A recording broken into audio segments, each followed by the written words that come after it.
اعوذ باللہ من الشیطان الرجیم بسم اللہ الرحمن الرحیم رب اشرح لی صدری ویسر لی امری واحلل عقدۃ من لسانی یفقہوا قولی۔ السلام علیکم ناظرین، ایک اور نئی ویڈیو کے ساتھ مدثر اقبال آپ کی خدمت میں حاضر ہے۔ انبیاء کرام کے متعلق معلومات اور سوالات کا سلسلہ چل رہا تھا، چنانچہ یہ ویڈیو بھی اسی سلسلے کی ایک کڑی ہے۔ آج ہم حضرت ہود علیہ السلام کے متعلق چند اہم سوالات آپ کے سامنے رکھیں گے۔ چنانچہ آج کا ہمارا سب سے پہلا سوال ہے،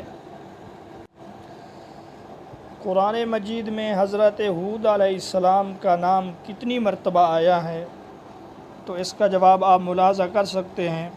قرآن مجید میں حضرت ہود علیہ السلام کا نام 7 مقامات پر مذکور ہے، 7 جگہوں پر آپ کا نام آیا ہے، اور کل قرآن مجید کی 3 سورتوں کے اندر آپ کا نام آیا ہے۔ حضرت ہود علیہ السلام قوم عاد کی طرف مبعوث ہوئے۔ آج کا ہمارا دوسرا سوال ہے، قوم عاد کا تذکرہ کتنی سورتوں میں ہے؟ تو اس کا آپ جواب ملاحظہ کر سکتے ہیں۔ قوم عاد کا تذکرہ قرآن مجید کی 10 سورتوں میں ہے، کہیں پر تفصیلی طور پہ تذکرہ ہے، کہیں پر مختصر تذکرہ ہے، تو کل قرآن مجید کی 10 سورتوں میں قوم عاد کا تذکرہ ہوا ہے۔ ہمارا آج کا اگلا سوال، قوم نوح کے بعد بت پرستی کس قوم نے شروع کی؟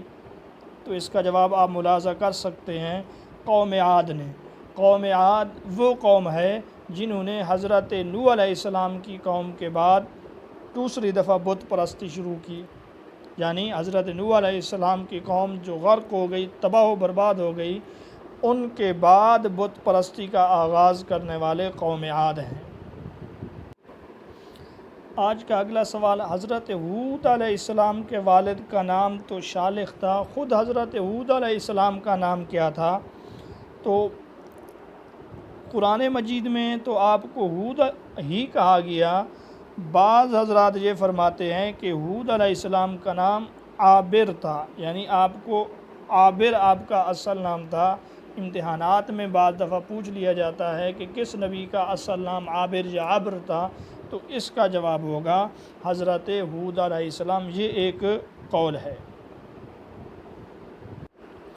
ہمارا اگلا سوال ہے، قوم عاد جن کی طرف حضرت ہود علیہ السلام مبعوث ہوئے کہاں رہائش پذیر تھی؟ تو اس کا جواب ہے احقاف میں۔ احقاف کا معنی ہے ریت کا ٹیلہ، تو یہ علاقہ یمن میں عمان اور حضرموت کے درمیان ہے۔ قوم عاد یہیں پر آباد تھی۔ ہمارا اگلا سوال ہے، حضرت ہود علیہ السلام سام کی نسل سے ہیں، ان کے اور سام کے درمیان کتنے واسطے ہیں؟ تو اس کا جواب ہے 6، یعنی حضرت ہود علیہ السلام اور سام کے درمیان 6 پشتیں ہیں، 6 واسطے ہیں۔ اگلا سوال ہے، قوم عاد کے بڑے بت کتنے تھے؟ تو اس کا جواب ہے 3۔ ابن کثیر رحمۃ اللہ علیہ لکھتے ہیں کہ ان 3 بتوں کے نام سمدا، سمودا اور ہتار، یہ ان کے 3 بڑے بت تھے۔ اللہ رب العزت نے حضرت ہود علیہ السلام کو ان کی طرف مبعوث کیا، اور انہوں نے اللہ وحدہ لا شریک کی عبادت کی طرف ان کو بلایا۔ بہرحال یہ سوال پوچھا جا سکتا ہے، قوم عاد کے بڑے بڑے بت کتنے تھے؟ تو اس کا جواب ہوگا 3۔ ہمارا اگلا سوال ہے، حضرت ابو ذر رضی اللہ تعالیٰ عنہ کی روایت کے مطابق کتنے انبیاء کرام عرب سے تھے؟ تو اس کا جواب ہے 4، حضرت ہود، حضرت صالح، حضرت شعیب اور حضرت محمد صلی اللہ علیہ وسلم، یہ 4 انبیاء عرب سے تھے۔ اگلا سوال ہے، قوم عاد پر پہلا عذاب کون سا آیا؟ تو درست جواب ہے قحط کا۔ قحط کا عذاب ان کے اوپر 3 سال تک مسلط رہا۔ شاہ عبدالعزیز محدث دہلوی رحمۃ اللہ علیہ فرماتے ہیں، پھر ان کے 70 لوگ بیت اللہ میں گئے، کعبۃ اللہ میں گئے دعا مانگنے کے لیے، تو وہاں سے جب یہ دعا مانگ کر واپس ہوئے تو ایک بادل کا ٹکڑا بھی ان کے ساتھ ساتھ تھا۔ یہ سمجھ رہے تھے کہ اب ہمارے اوپر بارش برسے گی۔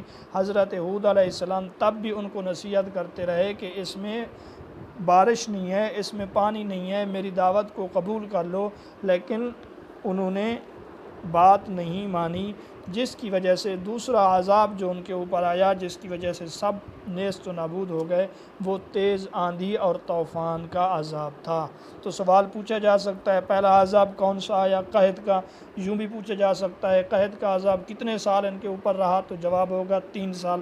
اور تیسرا سوال جو عام طور پہ پوچھا جاتا ہے کہ قوم عاد پر کتنے دن اور کتنی راتیں عذاب رہا، یا طوفان رہا، یا تیز آندھی رہی؟ تو اس کا جواب یہ ہے کہ سخرھا علیہم 7 لیال، 7 راتیں اور 8 دن مسلسل ان کے اوپر ہوا چلتی رہی۔ اگلا سوال ہے شداد جو قوم عاد کا ایک سردار اور سربراہ یا ان کا بادشاہ تھا، عدن کے قریب اس کا محل تھا، یہ کس زمانے میں گزرا ہے؟ تو اس کا جواب ہے حضرت ہود علیہ السلام کے زمانے میں قوم عاد کا جو بادشاہ تھا اس کا نام شداد تھا، اور اس نے عدن کے قریب اپنا محل بھی بنایا تھا۔ اسی طرح اس کا ایک عظیم الشان باغ بھی تھا، جس باغ کا نام باغ ارم تھا، اور شداد کی سلطنت عراق تک پھیلی ہوئی تھی۔ ہمارا اگلا سوال ہے احقاف جو علاقہ قوم عاد کا تھا حضرموت کے کس جانب ہے؟ تو درست جواب حضرموت کے شمال میں احقاف کا علاقہ واقع ہے۔ آج کا ہمارا اگلا سوال قوم عاد کی 13 برادریاں یا 13 قبائل وہاں پر آباد تھے، حضرت ہود علیہ السلام کا تعلق ان میں سے کس شاخ سے تھا؟ تو اس کا جواب ہے اس شاخ کا نام خلود تھا، جو ان 13 برادریوں میں، ان قبائل میں سب سے معزز سمجھا جاتا تھا۔ اگلا سوال عاد کس زبان کا لفظ ہے؟ تو اس کا درست جواب عربی زبان کا لفظ ہے، جس کا معنی ہے بلند و بالا۔ چونکہ ان کے قد بہت بڑے تھے اس وجہ سے ان کو عاد کہا جاتا ہے، مگر سیبویہ نحوی فرماتے ہیں کہ عاد عجمی لفظ ہے، عربی لفظ نہیں ہے۔ باقی اس کے علاوہ جتنے بھی حضرات ہیں وہ فرماتے ہیں یہ عربی لفظ ہے۔ اگلا سوال ہے حضرت ہود علیہ السلام نے اپنی قوم کو کتنے سال تبلیغ کی؟ تو اس کا درست جواب ہے 50 سال۔ اگلا سوال ہے باد صبا مشرقی ہوا کو کہتے ہیں، قوم عاد جس ہوا سے تباہ ہوئی وہ ہوا کون سی تھی؟ تو اس کا جواب ہے اس ہوا کو دبور کہا جاتا ہے، جو مغربی ہوا ہے، مغرب سے چلتی ہے۔ حدیث پاک میں ہے آپ صلی اللہ علیہ وسلم نے فرمایا میری مدد باد صبا یعنی مشرقی ہوا سے کی گئی، اور عاد کو دبور یعنی مغربی ہوا سے ہلاک کیا گیا۔ اگلا سوال ہے قوم عاد کے اس بندے کا کیا نام تھا جو مکہ میں اللہ سے بارش مانگنے گیا مگر قوم کے لیے عذاب مانگ لایا، جس کے بعد یہ مشہور ہو گیا کہ قوم عاد کے نمائندے اور قاصد کی طرح نہ ہونا؟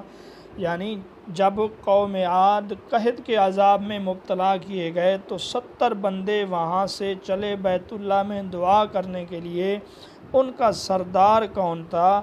یہ مکہ میں آ کر ٹھہرے۔ اس وقت مکہ میں قوم عمالقہ کی حکومت تھی اور ان کا سردار معاویہ بن بکر تھا۔ یہ بھی پوچھا جا سکتا ہے کہ جب قوم عاد آباد تھی اس وقت مکہ میں حکومت کس کی تھی؟ تو جواب ہوگا معاویہ بن بکر۔ تو معاویہ بن بکر کی والدہ قوم عاد سے تھی۔ یہ لوگ وہاں آ کر ٹھہر گئے اور 1 مہینے تک شراب نوشی وغیرہ میں مشغول ہو گئے، اپنا مقصد بھول گئے۔ تب معاویہ بن بکر نے ان کو مقصد کی طرف متوجہ کیا اشعار میں، چنانچہ یہ لوگ حرم میں جا کر دعا مانگنے لگے۔ دعا کروانے والا بڑا جو تھا وہ تھا قیل بن عبر، قیل بن عنبر، یہ ان کا سردار بھی تھا۔ تو اللہ رب العزت نے 3 رنگوں کے بادل بھیج دیے۔ یہ بھی پوچھا جا سکتا ہے کتنے رنگوں کے بادل ان کے اوپر بھیجے گئے اور ان میں سے ایک کو منتخب کرنے کا ان کو کہا گیا۔ تو 3 رنگوں کے بادل وہ رنگ سفید، سرخ اور سیاہ۔ پھر کسی غیبی نے ندا دی کہ ان میں سے ایک کو منتخب کر لو، تو قیل نے ان میں سے سیاہ بادل کو منتخب کیا کہ یہ گھنا ہے اور اس میں بارش کا پانی زیادہ ہے۔ چنانچہ وہ بادل جب انہوں نے منتخب کر لیا اپنے لیے تو پھر کسی نے آواز دی کہ تو نے ہلاکت و تباہی والا بادل پسند کیا۔ پھر یہ لوگ بھی چلے اور ان کے اوپر بادل بھی ان کے ساتھ ساتھ ان کی قوم کی طرف چل رہا تھا، اور جب یہ تمام لوگ اس بادل کے نیچے جمع ہو گئے اس خوشی میں کہ اب ہمارے اوپر بارش برسے گی، اللہ رب العزت نے ان سب کو ہلاک کر دیا۔ اگلا سوال یہ ہے کہ قوم عاد کے اوپر عذاب کا سلسلہ کس دن سے شروع ہوا؟ تو اس کے بارے میں مفسرین کا ایک قول یہ ہے کہ جمعہ کے دن سے ہوا ان کے اوپر شروع ہوئی، اور دوسرا قول یہ ہے کہ بدھ کے دن سے۔ اگلا سوال ہمارا یہ ہے، ابن مسعود رضی اللہ تعالیٰ عنہ کے بقول وہ ہوا کس قسم کی تھی؟ سخت گرم تھی یا سخت سرد تھی؟ تو اس کا جواب ہے سخت سرد اور ٹھنڈی ہوا اللہ رب العزت نے ان کے اوپر مسلط کر دی، جو لگاتار 7 راتیں اور 8 دن ان کے اوپر چلتی رہی، یہاں تک کہ ان کے محلات غاروں اور گھاٹیوں تک پہنچ گئی، جس سے سارے کے سارے ہلاک ہو گئے۔ ہمارا آج کا اگلا سوال ہے، قرآن مجید میں خلفاء قوم نوح کن کو کہا گیا؟ سورۃ اعراف میں کہا گیا اذ جعلکم خلفاء من بعد قوم نوح، یعنی قوم نوح کا خلیفہ، یا اللہ رب العزت نے تم کو قوم نوح کے بعد زمین میں نائب بنایا، یہ کن کو کہا گیا؟ تو درست جواب ہے قوم عاد کو خلفاء قوم نوح کہا گیا، سورۃ الاعراف کی آیت نمبر 69 میں۔ ہمارا اگلا سوال ہے، قرآن مجید میں عاد اولیٰ کن کو کہا گیا، یا عاد اولیٰ سے کون مراد ہیں؟ تو درست جواب ہے قوم عاد۔ قوم عاد کو عاد اولیٰ بھی کہا جاتا ہے۔ ہمارا آج کا اگلا سوال ہے، حضرت ہود علیہ السلام کے نام پر ایک سورت ہے قرآن مجید میں، وہ کس پارے میں ہے؟ تو درست جواب ہے 5 آیتیں اس سورت کی 11ویں پارے میں ہیں، باقی 12ویں پارے میں ہے وہ سورت، اور اس کی کل آیتیں 123 ہیں۔ ہمارا آج کا اگلا سوال ہے، حضرت ہود علیہ السلام اپنی قوم کی تباہی کے بعد کتنے سال تک زندہ رہے؟ تو درست جواب ہے 50 سال۔ آپ وہاں سے ہجرت کر کے حضرموت میں آ کر آباد ہوئے، اور یہیں پر آپ نے اقامت اختیار کر لی، اور یہیں پر آپ فوت ہوئے۔ ہمارا اگلا سوال، حضرت ہود علیہ السلام وادی برہوت کے قریب حضرموت شہر میں مدفون ہیں۔ حضرت علی رضی اللہ تعالیٰ عنہ کا اثر، یعنی حضرت علی رضی اللہ تعالیٰ عنہ کی روایت اس بارے میں کون سی ہے، یا اثر کون سا ہے؟ تو اس کا جواب یہ ہے کہ آپ علیہ السلام کی جائے پیدائش، حضرت علی فرماتے ہیں آپ علیہ السلام کی جائے تدفین کثیب احمر یعنی سرخ ٹیلے کے پاس ہے، اور آپ کی قبر کی نشانی یہ ہے کہ قبر کے سرہانے جھاؤ کا ایک درخت موجود ہے۔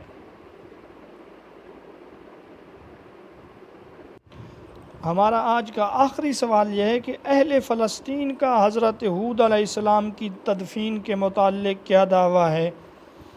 تو اس کا جواب ہے وہ کہتے ہیں کہ حضرت ہود علیہ السلام فلسطین میں دفن ہیں، ان کی قبر فلسطین میں ہے، انہوں نے وہاں ایک قبر بھی بنا رکھی ہے، وہ ہر سال وہاں پر عرس بھی مناتے ہیں۔ تو یہ دعویٰ اہل فلسطین کا ہے، لیکن علماء فرماتے ہیں راجح قول یہ ہے کہ آپ حضرموت میں دفن ہیں، جیسا کہ اوپر گزر چکا ہے۔